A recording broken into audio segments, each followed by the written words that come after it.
का साधन पवित्रता की शक्ति। पूज्य देव आत्मा बनने का साधन पवित्रता की शक्ति। आज रूहानी शमा अपने रूहानी परवानों को देख रहे हैं। हर एक रूहानी परवाना अपने उमंग उत्साह के पंखों से उड़ते उड़ते इस रूहानी महफिल में पहुंच गए। ये रूहानी महफिल विचित्र अलौकिक महफिल है। बाबा देख रहे हैं वो सभा जहाँ ये सारे रूहानी परवाने पहुंचे हैं, और ये कैसा है? विचित्र अलौकिक महफिल है जिसको रूहानी बाप जाने और रूहानी बच्चे जाने।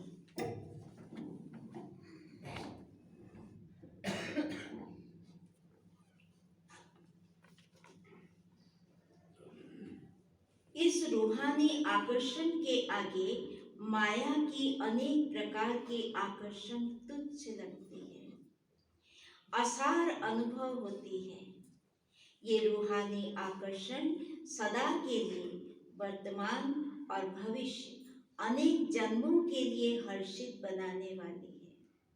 ये जो रूहानी आकर्षण, ये आकर्षण कौन सा है वो बाबा पीछे बताएंगे, लेकिन बाबा ने कहा ये आकर्षण ऐसा है जो वर्तमान और भविष्य अनेक जन्मों के लिए हर्षित बनाने वाली है, सदा के लिए खुश बना देंगे। अभी कलयुग के अंत में देखो सभी इंसान दुखी हैं, इसीलिए हर एक का चेहरा दुख से भरा हुआ है, परेशानी दिखती है। लेकिन देवी देवताओं का चेहरा देखो, परेशान नहीं दिखते, खुशी से भरपूर चेहरा, हमेशा खुशनुमा दिखेगा, जैसे उनको सब कुछ मिला हुआ है। तो ये अनेक जन्मों के लिए हर्षित बनाने वाली है, अनेक प्रकार के दुख अशांति की लहरों से किनारा कराने वाली है। इसलिए सभी रूहानी परवाने इस महफिल में पहुंच गए हैं। बाप दादा सभी परवानों को देख हर्षित होते हैं। बाबा सभी को देख रहे हैं और बाबा खुश हो रहे हैं। सभी के मस्तक पर बाबा ने क्या देखा? पवित्र स्नेह। सभी के मस्तक पर पवित्र स्नेह, पवित्र स्नेह के संबंध, पवित्र जीवन की पवित्र दृष्टि वृत्ति की निशानियां झलक रही हैं। बाबा ने क्या देखा? सबके अंदर से स्नेह, स्नेह के संबंध, जीवन की दृष्टि वृत्ति, ये सब कुछ दिखा। उनका जीवन कैसा है, उनकी दृष्टि कैसी है, उनकी वृत्ति कैसी, उनकी कृति कैसी, सब कुछ बाबा ने देखा। सभी के ऊपर इन सब पवित्र निशानियों के सिंबल कौन सा है? लाइट का ताज चमक रहा है। पवित्रता का सिंबल जो है लाइट का ताज। संगम युगी ब्राह्मण जीवन की विशेषता ही है।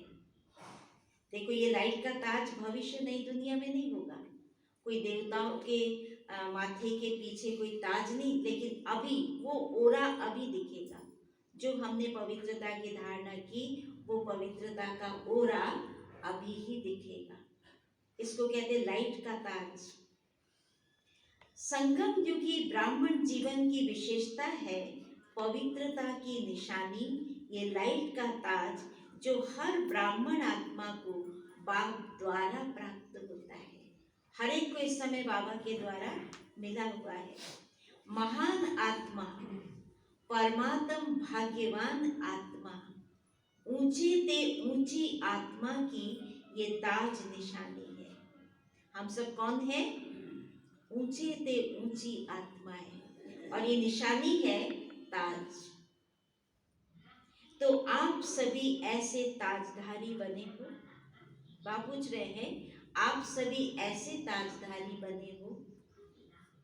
बाप दादा व माता पिता हर एक बच्चे को जन्म से ही पवित्र भाव का वरदान देते हैं। जैसे ही जन्म लिया, माना हम जैसे ही बाबा के पास आए, बाबा ने क्या कहा? पवित्र भाव। योगी भव। तो बाबा ने वरदान दिया, पवित्रता नहीं तो ब्राह्मण जीवन नहीं। जैसे कई बार पूछते हैं ना, आप ब्राह्मण बने, वो मधुबन में जाते, मधुबन में जो सीनियर भाई बहन है पूछते ये ब्राह्मण है, ब्राह्मण माना ही उसके जीवन में ये सारी धारणाएं होंगी। तो पवित्रता नहीं तो ब्राह्मण जीवन नहीं। वो कौन सा जीवन होगा? शूद्र। जो कलियुगी हम सब का जीवन था, शूद्र थे हम। खान पान, रहन सहन, हाँ, चाल चलन, सब कुछ हमारा शूद्र। शूद्र माना नीचता से भरा हुआ था। और अभी हम क्या बन रहे हैं? ब्राह्मण, पवित्र, शुद्ध। हम ऐसे नहीं इधर उधर जाकर खा लें पी लें, ऐसे ही नहीं जाकर के किसी के घर में रह जाए, वहाँ उनका ही खाए पिए पहने ओढ़े, नहीं। हर चीज में शुद्धता। तो देखते हो ना, जैसे ब्राह्मण आते हैं आपके घर में तो क्या करते? सबसे पहले तो अपना स्थान शुद्ध करेंगे। कहाँ इधर छींटा लगाएंगे, उधर छींटा, उधर छींटा, सब तो छींटा छींटा क्यों लगाते हैं? वो पूरा अपना स्थान पहले शुद्ध करते हैं। तो अभी वो स्थूल चीजों को रखे हुए हैं, अंदर से शुद्धता नहीं। अंदर तो वो भी खा रहे पी रहे, लेकिन वो इन चीजों को रखते हैं। उसका कारण कि ब्राह्मणों ने ऐसी शुद्धता अपनाई थी, अपने को शुद्ध बनाया, अपने वातावरण को शुद्ध बनाया। तो बाबा ने कहा, पवित्रता नहीं तो ब्राह्मण जीवन नहीं। आदि स्थापना से लेकर अब तक पवित्रता पर ही तो विघन पड़ते आए। सबसे ज्यादा विघन किस पर पड़ा? पवित्रता के ऊपर। क्योंकि पवित्रता का फाउंडेशन 21 जन्मों का फाउंडेशन है। पवित्रता जो बाबा ने हम बच्चों में दिलाई, ये धारणा, ये 21 जन्मों का फाउंडेशन है। 21 जन्म हम पवित्र रहेंगे। दृष्टि, वृत्ति, कृति, सब चीज पवित्र होगा। पवित्रता की प्राप्ति आप ब्राह्मण आत्माओं को उड़ती कला की तरफ सहज ले जाने का आधार है। और जैसे ही हम पवित्र बनते हैं तो हमारी उड़ती कला हो जाती। हम उड़ते हैं, चलते भी नहीं लेकिन उड़ रहे हैं। और उड़ के कहाँ जा रहे हैं? भविष्य, नई दुनिया की ओर। तो ब्राह्मण आत्माओं को उड़ती कला की तरफ सहज ले जाने का आधार है। इंसान सोच भी नहीं सकता और हम वो सब कुछ आराम से कर रहे हैं। सबको आराम लगता है कि किसी को कठिनाई महसूस होती है? क्या लगता है? दुनिया में लोगों को बहुत मुश्किल अनुभव होगा, अरे ये नहीं खाओ, वो नहीं पहनो, ये नहीं करो। हम लोग को लगता है? कभी नहीं लगा ही नहीं कि ये नहीं खाना, वो नहीं पहनना, वो नहीं करना, ऐसे नहीं चलना। ऑटोमेटिक आता गया। बाबा ने सिर्फ ज्ञान कौन सा दिया? तुम एक आत्मा हो। और जितना जितना आत्मा अपने अंदर बसता गया, ऑटोमेटिक चीजें छूट गई। किसी ने किसी को बोला है शराब छोड़ दो, ये तंबाकू खाना छोड़ दो, फलाना सिगरेट बीड़ी मत पियो, ऑटोमेटिक छूट गया। ये प्याज लहसुन आदि नहीं चलेगा, लगा ही नहीं। हाँ सच में, क्योंकि खाने का मन ही नहीं हुआ। जैसे ही आत्मा प्योर बनी, परमात्मा से कनेक्शन जुड़ा, ऑटोमेटिक छूटा। छूटा किसका नहीं? जिसने योग लगाया ही नहीं, जिसने कभी परमात्मा से अपने को जोड़ने के लिए मेहनत नहीं की, उसके लिए मुश्किल हुआ। बाबा ने कहा सुबह 4 बजे ही उठना है तुमको, बल्कि 4 नहीं 2 बजे उठो। शुरू में तो 2 बजे से उठते थे, 9 बजे सो जाओ, 2 बजे उठ जाओ, 6 घंटा नींद आराम से हो जाएगा। आराम से किया, किसी को मुश्किल अनुभव नहीं हुआ। कहा सुबह सुबह उठो, योग करो, स्नान आदि करो, फिर क्लास करो। दुनिया में लोग कहेंगे अरे भैया स्नान करेंगे इतना जल्दी? अब घर में बच्चे आते हैं ज्ञान में, उनके माता पिता कहे सुबह सुबह नहाना धोना नहीं, देर से 10-12 बजे नहाना धोना। अभी क्या लगता है? जब तक ये सब कर्तव्य हम करते नहीं तो ऐसा लगता है कि क्या है, कैसे अपने को ही कैसा लगता है ना, अजीब सा। तो ये क्यों है? आत्मा के अंदर जो प्यूरिटी आई, परमात्मा से कनेक्शन जुड़ने से, वो ऑटोमेटिक काम कर रही है। ऑटोमेटिक दृष्टि, वृत्ति, कृति सब बदलता चला जा रहा है। नहीं तो पवित्रता की धारणा इतना आसान थोड़ी है। तो बाबा ने कहा, तो ब्राह्मण आत्माएं उड़ती कला की तरफ जा रहे हो। जैसे कर्मों की गति गहन गाई हुई है, तो पवित्रता की परिभाषा भी अति गुह्य है। पवित्रता माया के अनेक विघ्नों से बचने की छत्र छाया। नोट करना, पवित्रता, अगर आपके पास पवित्रता है तो आपको कोई विघ्न समस्या नहीं आएगी। पवित्रता माया के अनेक विघ्नों से बचने की छत्र छाया है। दुनिया में अनेक लोग पवित्र हैं, लेकिन उनके पास ये चीजें नहीं है, क्योंकि आत्मिक दृष्टि ही नहीं है ना। पवित्रता को ही सुख शांति की जननी कहा जाता है। किसी भी प्रकार की अपवित्रता दुख व अशांति का अनुभव कराती है। सुना, दुख व अशांति का अनुभव कौन कराएगी? किसी भी प्रकार की अपवित्रता। जहाँ काम क्रोध आदि है, वहाँ दुख और अशांति होगी, कंगाल होंगे, उनमें भरपूरता होगी ही नहीं। कभी वो इन बातों को अनुभव नहीं कर सकेंगे, अतीन्द्रिय सुख को अनुभव कर नहीं सकेंगे, उनका मन बुद्धि भगवान से जुड़ेगा ही नहीं। कई जैसे बाबा के बच्चे बनते हैं, आए, क्लास तो किया, कोर्स किया, बहुत अच्छा लगा, चले, लेकिन ये चीजें नहीं आई ना, धीरे धीरे छूट जाता है। फिर अपने आप ज्ञान छोड़ देंगे और पता चलता है कि ये वास्तव में जो बाबा चाहता है उस हिसाब से नहीं चले। उन्होंने योग लगाया नहीं, आए, अच्छा लगता था, बाबा की बातें अच्छी लगती, मूल्य अच्छी लगती, ज्ञान अच्छा लगता, लेकिन वो चलाएगा नहीं। ब्राह्मणों के संग का उनको रंग लगा ही नहीं, तो धीरे धीरे वापस शूद्र बन जाएंगे। शूद्र कुल से आए थे, शूद्र वापस बन जाएंगे और उसी चाल चलन में चलेंगे, उनके लिए मुश्किल। तो बाबा ने कहा, किसी भी प्रकार की अपवित्रता दुख व अशांति का अनुभव कराती है। तो सारे दिन में चेक करो, किसी भी समय दुख व अशांति की लहर अनुभव होती है। सारे दिन में चेक करो, किसी भी समय आपको दुख की अनुभूति हुई, बहुत अशांत हो रहे हैं, डिस्टर्ब हो रहे हैं, अनुभव होती है, उसका बीज अपवित्रता है। आजकल जो युवा वर्ग में आप देखो, सब अशांत है, और क्यों है आप सभी जानते हैं।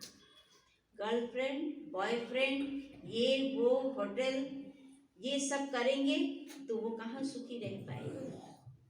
इसका कारण है अपवित्रता। चाहे मुख्य विकारों के कारण हो, चाहे मुख्य विकारों के कारण वह विकारों के सूक्ष्म रूप के कारण हो। विकार नहीं है, लेकिन विकारों का सूक्ष्म रूप है। जैसे कई बाबा के बच्चे बनते हैं, लेकिन अभी भी उनके अंदर फैशन करना नहीं छूटा। पहनावा ओढ़ना देखो तो बिल्कुल कलयुगी जैसे। तो वो उनके अंदर वो जो दुख है वो है ही है, और उस दुख का कारण ये सूक्ष्म विकार, मोटा रूप में नहीं होगा। पवित्र जीवन अर्थात दुख अशांति का नाम निशान नहीं। ये है पवित्र जीवन, दुख अशांति का नाम निशान नहीं।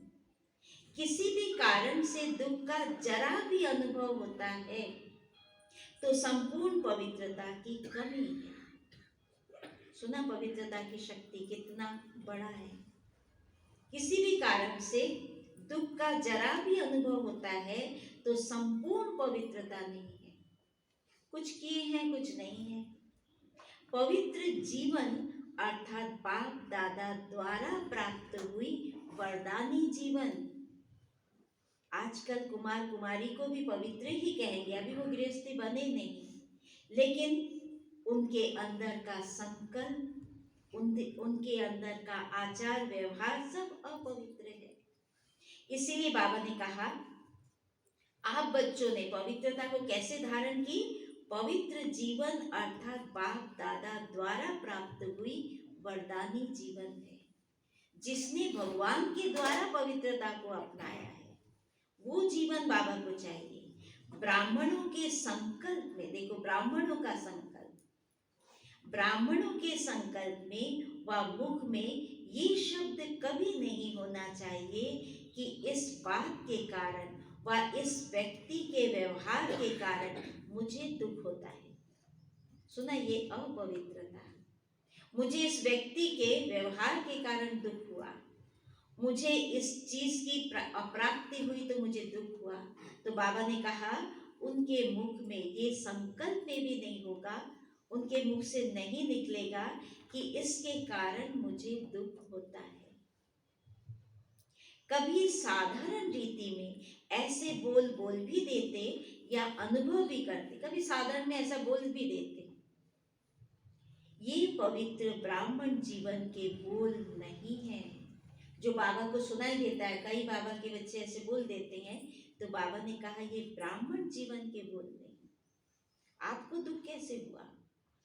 ब्राह्मण जीवन अर्थात हर सेकंड सुखमय जीवन। अनुभव होता है ऐसा? कभी भी दुख की अनुभूति नहीं हो। बाबा कहते जैसे दुख की अविद्या हो जाए, ये चीज होना चाहिए। कहीं भी किसी भी बात में हम दुखी न हो।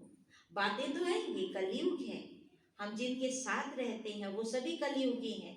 बातें आएंगी लेकिन हमारे पास वो फीलिंग ना हो। बातें आई चली गई, लेकिन बाबा बोले दुख का अनुभव नहीं करेंगे। चाहे दुख का नजारा भी हो, लेकिन दुख का नजारा भी हो, लेकिन जहां पवित्रता की शक्ति है वो कभी दुख के नजारे में दुख का अनुभव नहीं करेंगे। ठीक है, दुख के नजारे में भी दुख का अनुभव नहीं करेंगे, लेकिन वो क्या करेंगे? लेकिन दुख हरता सुख करता बाप समान दुख के वायुमंडल में दुखमय व्यक्तियों को सुख शांति के वरदानी बन सुख शांति की अंजलि देंगे। ठीक है, बाबा कहाँ ले जा रहे हैं हम सबकी दृष्टिवृत्ति को? जब अंत का समय होगा, हमारे सामने नजारे बहुत दुखमय होगा। कोई मरेगा, कोई किसी को जला रहा है, कोई किसी को काट रहा है, मार रहा है, अपने घर परिवार के लोगों किसी को पकड़ लिया और उसके साथ खूब बुरा व्यवहार कर रहे हैं या कुछ भी कर रहे हैं। उस समय आप क्या करोगे? आप भी जाके उसको 2-4 थप्पड़ लगाओगे? क्या करोगे उस समय? उस समय आपके अंदर वो दुख को आप बदल दोगे। कैसे बदलोगे? अपने अंदर के सुख शांति की दृष्टि देकर, क्योंकि आप उस समय कुछ कर नहीं सकोगे, आप हाथ पांव थोड़ी चलाओगे, लेकिन आपके जो अंदर जो योग बल होगा, उस योग बल से आप उस दुखमय वातावरण को बदल दोगे। आपको उस दुख की अनुभूति नहीं होगी।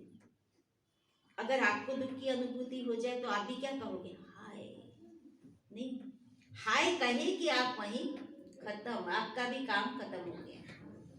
लेकिन आप उस समय उस चीज को देखोगे और उसको ऐसी दृष्टि दोगे जिस दृष्टि से वो वातावरण बदल जाएगा। आपको दुख अनुभव नहीं होगा, लेकिन आप ऐसी शक्ति दोगे जो वो सीन बदल जाएगा। भाग जाएंगे या वो अपना काम करके चले जाएंगे और आप उस आत्मा को जो इस समय गिर गया नीचे मार खा के या उसको काट दिया, कुछ किया, उसको भी शांति का एहसास कराओगे और आप स्वयं शांति की शक्ति की स्थिति में स्थित रहोगे। तो बाबा ने कहा दुखमय व्यक्तियों को सुख शांति के वरदानी बन सुख शांति की अंजलि देंगे। वो जो दुखी हुआ उस आत्मा को आप ऐसे अंजलि देंगे, मास्टर सुख करता बन दुख को रूहानी सुख के वायुमंडल में परिवर्तन करेंगे। ठीक है, सुख के वायुमंडल में परिवर्तन करेंगे तो सीन बदल जाएगा। इसी को ही कहा जाता है दुख हरता सुख करता। ये काम कौन करेगा? शिव बाबा करेगा। बाबा के बच्चे जो भावी देवी देवताएं हैं वो करेंगे ये काम। जब साइंस की शक्ति अल्पकाल के लिए किसी का दुख दर्द समाप्त कर लेती है, साइंस की शक्ति, विज्ञान, तो पवित्रता की शक्ति अर्थात साइलेंस की शक्ति दुख दर्द समाप्त नहीं कर सकती। साइंस की दवाई में अल्पकाल की शक्ति है, वे वो भी बहुत सारी दवाइयां निकाल चुके हैं और जहाँ आपको दर्द होता है वहाँ वो दवाई यूज करते हैं और आराम हो जाता है। तो अल्पकाल की शक्ति है, तो पवित्रता की शक्ति में, पवित्रता की दुआ में कितनी बड़ी शक्ति होगी। समय प्रमाण, जब आज के व्यक्ति दवाइयों से कारण या कारण तंग होंगे, बीमारियां अति में जाएंगी, तो समय पर आप पवित्र देव व देवियों के पास दुआ लेने के लिए आएंगे। ठीक है, समय प्रमाण, जब दवाइयां खत्म हो जाएंगी, दवाइयां कोई मिलेंगी नहीं आपको, तो उस समय आप पवित्र देव व देवियों के पास दुआ लेने आएंगे कि हमें दुख अशांति से सदा के लिए दूर करो। पवित्रता की दृष्टि वृत्ति साधारण शक्ति नहीं है। ठीक है, जो पवित्र बन गया, दृष्टि वृत्ति साधारण शक्ति नहीं है।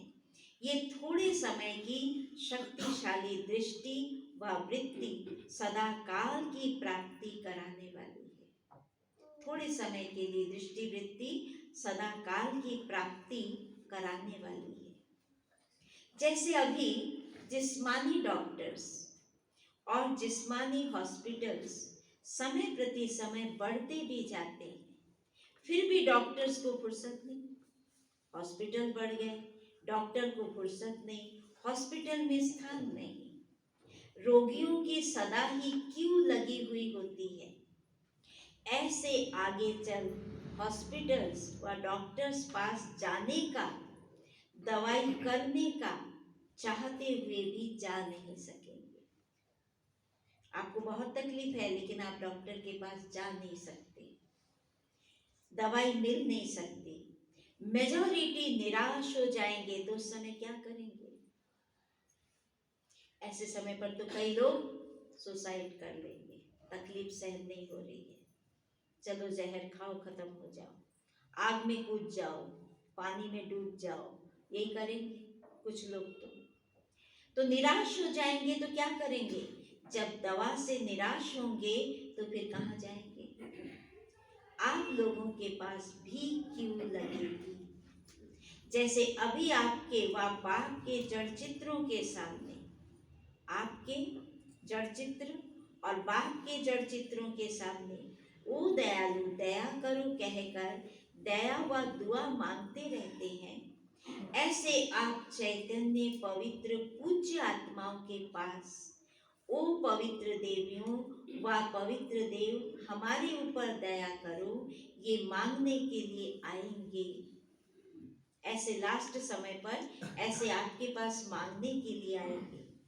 आज अल्पकाल की सिद्धि वालों के पास सफा लेने व सुख शांति की दया लेने के लिए कितना भटकते रहते हैं। साधु संतों के पास जाते हैं ना, इनसे मुझे कुछ मिल जाए, समझते हैं दूर से भी दृष्टि पड़ जाए, और वो देते हैं ना कुछ वो परित्राण तो करते ही हैं। दूर से भी दृष्टि पड़ जाए तो आप परमात्म विधि द्वारा सिद्धि स्वरूप बने हो। आपके पास विधि कौन सी है? परमात्मा ने आपको जो विधि बताई, उसके आधार से आपने सिद्धि पाई। सिद्धि माना सफलता पाई। जब अल्पकाल के सहारे समाप्त हो जाएंगे तो फिर कहाँ जाएंगे? ये सब है अल्पकाल के सहारे। और ये जो भी अल्पकाल की सिद्धि वाले हैं ना, ये जो साधु संत आदि हैं, आप जाते हो, आपको वो दृष्टि देते हैं, तो आप देखते हो आपके हाथ में फूल आ गया या आपके हाथ में कंकु आ गया, ये क्या है? वो शक्ति है जो उसने आपको दी और उससे आपको फायदा हो जाता है। तो ये जो अल्पकाल की सिद्धि वाले हैं, अल्पकाल की कुछ न कुछ पवित्रता की विधियों से अल्पकाल की सिद्धि प्राप्त करते हैं। ये सदा नहीं चल सकती है, और ये जो भी सिद्धि है बाबुली, ये सदा नहीं चल सकती। ये भी गोल्डन एजेड आत्माओं को, अर्थात लास्ट में ऊपर से आई हुई आत्माओं को, समझ में आए? ये गोल्डन एजेड आत्माएं कैसे? कलयुग के अंत में लास्ट में उतरे हैं, तो उनके पास वो शक्ति है ना, पवित्रता की शक्ति। अभी अभी उतरे हैं ये इतने समय से पार्ट प्ले नहीं किए हैं। तो ये गोल्डन एजेड आत्माएं हैं। इन आत्माओं को पवित्र मुक्ति धाम से आने के कारण, ये एकदम पवित्र ऊपर से उतरी हैं मुक्ति धाम से आने के कारण, और ड्रामा के नियम प्रमाण, सतो प्रधान स्टेज के प्रमाण, उनका स्टेज कौन सा है? सतो प्रधान। पवित्रता के फलस्वरूप अल्पकाल की सिद्धियां प्राप्त हो जाती हैं, क्योंकि ये गोल्डन एजेंट है, एकदम शुद्ध पवित्र आत्मा है। तो इनको अल्पकाल की, थोड़ा बहुत हठ योग किया, थोड़ा बहुत वो अपने आप को सबसे अलग रख करके, पवित्र बन करके और जंगल में रह करके ये सिद्धि को प्राप्त किया। करते हैं ना, योग तपस्या करते हैं, इतना दिन हम खाएंगे पिएंगे नहीं और ऐसे ही रहेंगे, तो ये सिद्धियां अल्पकाल की प्राप्त कर लेते हैं, क्योंकि वो सतो प्रधान स्टेज वाली आत्मा है, तो उनके पास फटाक से वो सिद्धि आती है। तो थोड़े समय में ही, लेकिन प्राप्त तो हो गई, लेकिन थोड़े समय में ही सतो रजो तमो तीनों स्टेजेस पास करने वाली आत्माएं, और ये आत्माएं तीनों गुणों से पास होंगी। तो सतो प्रधान स्टेज पर आई तो उन आत्माओं की शक्ति अनेकों को खींच लेती है, और इसलिए सदा काल की सिद्धि नहीं रहती। अंत में आप देखो, ऐसे साधु संत भी गलत कर्म करते और कहाँ जेल खाने में पड़ जाते और कहाँ इधर उधर, नामी ग्रामी आत्माएं होती है। उसका कारण सतो प्रधान स्टेज रजो फिर तमो में आ गई, और तमो में आई तो वो वापस विकारों में फंसी, और इसके कारण उनके सब कुछ नष्ट हो गई। तो इसलिए उनकी सदा काल की सिद्धि नहीं रहती। परमात्म विधि से उनको सिद्धि नहीं मिली ना, वो तो अपनी उस पवित्रता के आधार से प्राप्त की थी। इसलिए कहाँ ना कहाँ स्वार्थ व अभिमान सिद्धि को समाप्त कर देता है। लास्ट में देखो, ऐसी अनेक आत्माएं, नामी ग्रामी आत्माएं खराब हो गए, और वो आज दुनिया में अनेकों की आंखों में गिर गए। तो बाबा बोले, लेकिन आप पवित्र आत्माएं सदा के लिए सिद्धि स्वरूप है, सदा की प्राप्ति कराने वाली है, सिर्फ चमत्कार दिखाने वाली नहीं हो। आप लोग चमत्कार नहीं दिखा रहे हो, लेकिन चमकते हुए ज्योति स्वरूप सभी को बनाने वाले। आप चमत्कार नहीं दिखा रहे हो, लेकिन आप चमकते हुए ज्योति स्वरूप बनाने वाले। सबको अनुभव होगा, मैं एक आत्मा ज्योति हूँ, शरीर का भान भूल जाएगा। अविनाशी भाग्य का चमकता हुआ सितारा बनाने वाले हो, इसलिए ये सब सहारे अब थोड़ा समय के लिए है। ये जो इन लोगों से कुछ कुछ मिलता है, ये थोड़े समय के लिए, लेकिन आखिर में आप पवित्र आत्माओं के पास ही अंजलि लेने आएंगे। तो इतनी सुख शांति की जननी पवित्र आत्माएं बन चुके हो, इतनी दुआ का स्टॉक जमा किया है, वह अपने लिए भी अभी तक दुआ मांगते ही रहते हो। आपने स्टॉक जमा किया है कि अभी तक आपको ही चाहिए कि मुझे दुआ दो, मुझे ये कर दो, मुझे ये चीज मिल जाए। क्या समझते हो? कई बच्चे अभी भी समय प्रति समय बाप से मांगते रहते कि इस बात पर थोड़ी सी दुआ कर दो, आशीर्वाद दे दो। बाबा से बोलते हैं, बाबा दुआ करो, कृपा करो, आशीर्वाद दो। तो मांगने वाले दाता कैसे बनेंगे? इसलिए पवित्रता की शक्ति की महानता को जान, पवित्र अर्थात पूज्य देव आत्माएं अभी से बनो। ऐसे नहीं कि अंत में बन जाएंगे, अभी से ही आप पूज्य देव आत्माएं बनो। कैसे बनोगे? पूज्य देव आत्माएं अभी से बनो, ऐसे नहीं कि अंत में बन जाएंगे। ये बहुत समय की जमा की हुई शक्ति अंत में काम आएगी, जिसके लिए बाबा घड़ी घड़ी कहते, चलते फिरते उठते बैठते आप अपने निराकारी स्थिति को याद करो। 1 सेकंड के लिए करो, प्रति घंटे में 1 सेकंड, 1 मिनट आप अपने को आत्मिक स्थिति में ले जाओ। जितना जितना आप इस स्थिति में अपने आप को लेते जाओगे, उतना उतना आपके अंदर ये शक्ति जमा हो जाएगी। तो बाबा ने कहा, सदा सुख शांति की, हाँ, तो ये बहुत समय की जमा की हुई शक्ति अंत में काम आएगी। तो समझा पवित्रता की गुह्य गति क्या है? आप पवित्र बने हो तो इसकी गति क्या है? सदा सुख शांति की जननी आत्मा, ये है पवित्रता की गुह्यता। गुह्यता क्या है? हम सदा के लिए सुख शांति प्राप्त कर ले, सदा के लिए। ऐसा नहीं आज सुखी है तो कल फिर दुख आ जाएगा, नहीं, साधारण बात नहीं है। ब्रह्मचारी रहते हैं, पवित्र बन गए हैं, लेकिन पवित्रता की जननी है, चाहे संकल्प से, चाहे वृत्ति से, वायुमंडल से, वाणी से, संपर्क से, सुख शांति की जननी बनना है। हमें हर चीज से बनना है।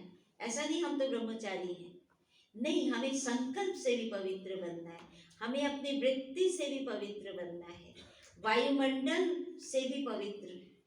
हम ऐसी दृष्टि वृत्ति बनाएं तो वायुमंडल को भी पवित्र बना दें, वाणी भी पवित्र, संपर्क में भी सुख शांति की जननी। जिसके भी संपर्क में आए उन्हों को भी सुख शांति की अनुभूति कराएं। इसको कहते हैं पवित्र आत्मा। तो कहाँ तक बने हो ये अपने आप को चेक करो।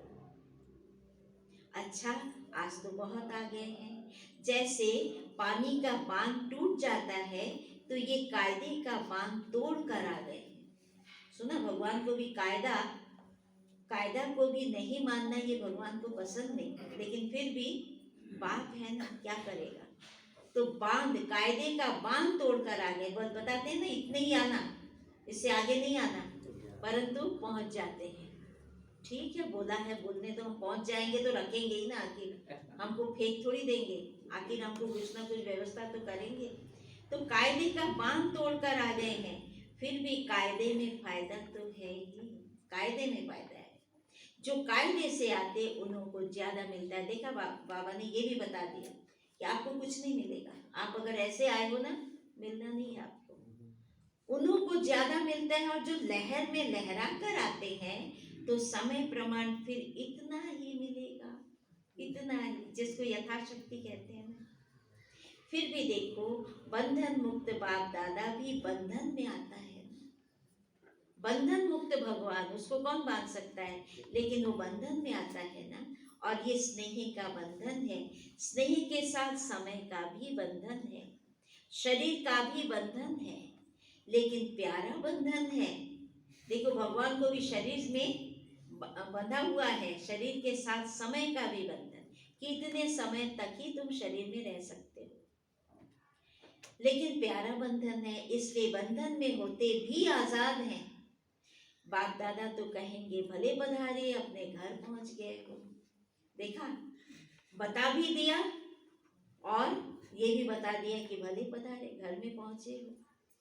ठीक है, अच्छा, चारों ओर के सर्व परम पवित्र आत्माओं को, सदा सुख शांति की जननी पावन आत्माओं को, सदा पवित्रता की शक्ति द्वारा अनेक आत्माओं को, दुख दर्द से दूर करने वाली देव आत्माओं को, सदा परमात्म विधि द्वारा सिद्धि स्वरूप आत्माओं को बाप दादा का स्नेह संपन्न याद प्यार और नमस्ते। इसके बाद बाबा ने इंदौर में हॉस्टल की कुमारियों से मिलते हैं। उनको कहा, सभी पवित्र महान आत्माएं हो ना, आजकल के महात्मा कहलाने वालों से भी अनेक बार श्रेष्ठ हो। पवित्र कुमारियों का सदा पूजन होता है, तो आप सभी पावन पूज्य सदा शुद्ध आत्माएं हो ना। कोई अशुद्धि तो नहीं है, सदा आपस में एकमत, स्नेही, सहयोगी रहने वाली आत्माएं हो ना। संस्कार मिलाने आता है ना, क्योंकि संस्कार मिलन करना यही तो महानता है। इस समय दुनिया में संस्कार मिलता नहीं है, तो टकराते रहते हैं, तो बोलते हैं हमारी पटरी इनके साथ बैठती नहीं, संस्कार टकराता है। तो बाबा ने कहा, संस्कार मिलन करना यही तो महानता है। संस्कारों का टक्कर न हो, लेकिन सदा संस्कार मिलन की रास करते रहो। बहुत अच्छा भाग्य मिला है, छोटेपन में ही महान बन गई, सदा खुश रहती हो ना। कभी कोई मन से रोते तो नहीं, निर्मोही हो। कभी लौकिक परिवार याद आता है, दोनों पढ़ाई में होशियार हो। यहाँ अलौकिक पढ़ाई और वहाँ लौकिक पढ़ाई, दोनों पढ़ाई में होशियार हो, दोनों पढ़ाई में सदा नंबर 1 रहना है। जैसे बाप 1 है, ऐसे बच्चे भी नंबर 1 में सबसे नंबर 1 ऐसे बच्चे सदा बाप के प्रिय हैं। समझा? बाबा ने ये भी बता दिया कि चाहे तुम लौकिक पढ़ाई करते हो, लेकिन उसमें भी नंबर 1 रहना है और इसमें भी नंबर 1 रहना है। समझा? अच्छा, फिर बाबा की पार्टियों से मुलाकात। पढ़ लूं? जल्दी जल्दी पढ़ देती। सदा अपने को नहीं, जल्दी पढ़ने से नहीं होगा। हाँ, डबल विदेशी का सुना देते हैं। डबल विदेशी हो, डबल विदेशी माना जो फॉरेन से आए हुए हैं बाबा के बच्चे, वो डबल विदेशी। क्योंकि हम सब हैं सिंगल विदेशी। हमारा घर परम धाम है, इस यहाँ आए तो हम परदेशी हुए है ना, तो हम हैं सिंगल विदेशी और वो डबल विदेशी। माना एक तो वहां से आए, दूसरा भारत से बाहर है, तो डबल विदेशी हो। वैसे तो सभी ब्राह्मण आत्मा इसी भारत देश की हैं, अनेक जन्म भारतवासी रहे हो, ये तो सेवा के लिए अनेक स्थानों पर पहुंचे। इसलिए ये निशानी है कि जब भारत में आते हो, अर्थात मधुबन धरनी में या ब्राह्मण परिवार में आते हो, तो अपनापन अनुभव करते हो। वैसे विदेश की विदेशी आत्माएं कितने भी नजदीक संपर्क वाली हो, संबंध वाली हो, लेकिन जैसे यहाँ आत्मा को अपनापन लगता है, ऐसे नहीं लगेगा। बाबा ने कहा विदेश की विदेशी आत्माएं कितनी भी नजदीक संपर्क वाली, संबंध वाली, लेकिन जैसे यहाँ आत्मा को अपनापन लगता है, ऐसा नहीं लगेगा। विदेश में जितनी नजदीक वाली आत्मा होगी, उतने अपनेपन की ज्यादा महसूसता होगी।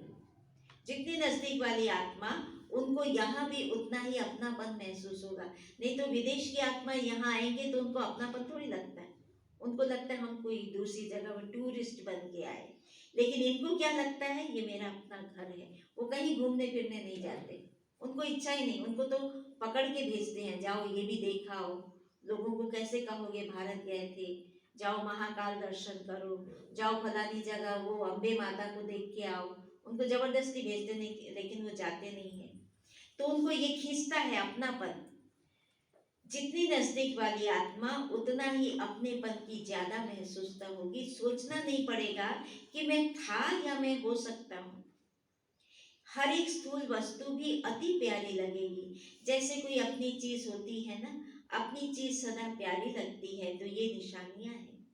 बाप दादा देख रहे हैं कि दूर रहते भी दिल से सदा नजदीक रहने वाले हैं, दूर रहने वाले विदेश में, लेकिन वो बाबा के दिल में रहने वाले हैं, नजदीक। सारा परिवार भी आपको इसी श्रेष्ठ भाग्यवान की नजर से देखता है। भारतवासी भी उनको अपने भाई बहन समझते हैं। उनको ये नहीं लगता है कि विदेशी आए, उनको भी ये लगता है ये तो अपने ही है, उनके साथ फोटो खिंचवाते हैं। समझा? अच्छा, मीठे मीठे सिखी लगे बच्चों प्रति माता पिता बाप दादा का याद प्यार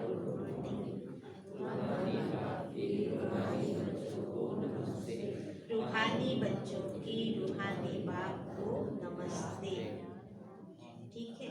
अच्छा, वरदान। युद्ध में डरने व पीछे हटने के बजाय बाप के साथ द्वारा सदा विजयी भव। युद्ध में डरने व पीछे हटने के बजाय, पीछे हटने के बजाय बाप के साथ द्वारा सदा विजयी भव।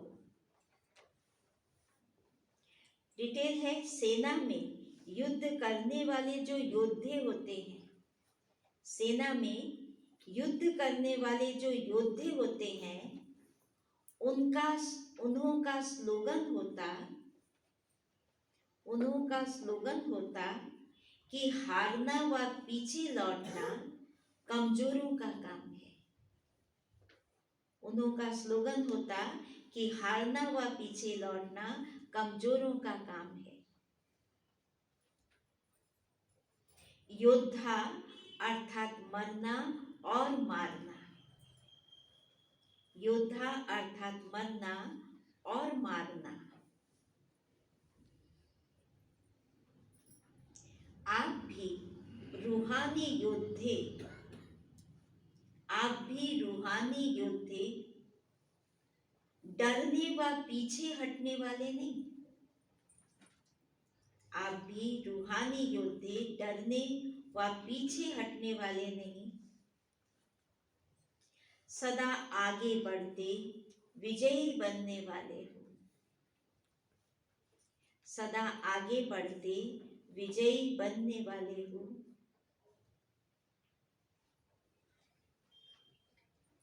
ऐसे कभी नहीं सोचना, ऐसे कभी नहीं सोचना कि कहां तक युद्ध करें। कभी नहीं सोचना कि कहां तक युद्ध करें। यह तो सारी जिंदगी की बात है। कहां तक युद्ध करें, यह तो सारी जिंदगी की बात है। लेकिन 5000 वर्ष की प्रारब्ध के हिसाब से, लेकिन 5000 वर्ष की प्रारब्ध के हिसाब से यह सेकंड की बात है।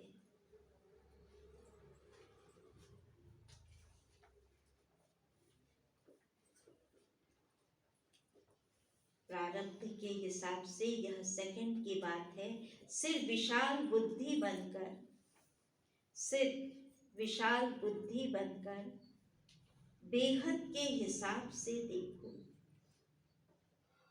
विशाल बुद्धि बनकर बेहद के हिसाब से देखो। और बाप की याद व साथ की, और बाप की याद व साथ की अनुभूति द्वारा विजयी बनो। बाप की याद व साथ की अनुभूति द्वारा विजयी बनो। और आज का स्लोगन है, सदा आशा और विश्वास के आधार पर विजयी बनो। आशा और विश्वास के आधार पर विजयी बनो। ठीक है, विजयी कौन बनता है? जो विश्वास रखता है और आशा रखता है। निराश वाला विजयी नहीं बनेगा। तो सदा आशा और विश्वास के आधार पर विजयी बनो। और वरदान है, सेना में युद्ध करने वाले जो योद्धे होते हैं, उनका स्लोगन होता है कि पीछे नहीं लौटना है और हारना भी नहीं है, हमें जीतना ही जीतना है। और नहीं तो मरो मारो, मारो मरो, ये उनका स्लोगन होता है। मैं पीछे नहीं हटूंगा, आगे बढ़ूंगा, चाहे मैं मर जाऊं, लेकिन मैं पीछे नहीं हटते। तो आप भी रूहानी योद्धे हो, डरने व पीछे हटने वाले नहीं हो। आपका काम है योद्धा बनना, मरना और मारना। तो इसलिए आप भी क्या करो, सदा आगे बढ़ते विजयी बनने वाले हो। आप भी आगे बढ़ो, विजयी बनो। ऐसे कभी नहीं सोचना कि कहां तक युद्ध करें, कहां तक ये चलेगा और कहां तक माया से युद्ध करते रहें। ये तो सारी जिंदगी की बात है, पूरी जिंदगी लड़ता ही रहूंगा। बाबा ने कहा लेकिन 5000 वर्ष के हिसाब से तो सेकंड की बात है। ये लास्ट थोड़ा सा समय हमें माया पर विजय प्राप्त करना है, थोड़ा सा समय। तो इतने थोड़े से समय के लिए हमें लड़ना है। सिर्फ विशाल बुद्धि बनकर बेहद के हिसाब से देखो। विशाल बुद्धि बनो और देखो, बेहद के हिसाब से देखो, बाप की याद व साथ की अनुभूति द्वारा। और विजयी कैसे बनेंगे? सदा अनुभव करो कि बाबा मेरे साथ है और उनकी याद सदा बनी हुई है, तो आप विजयी बन जाओगे। ठीक है, ओम शांति।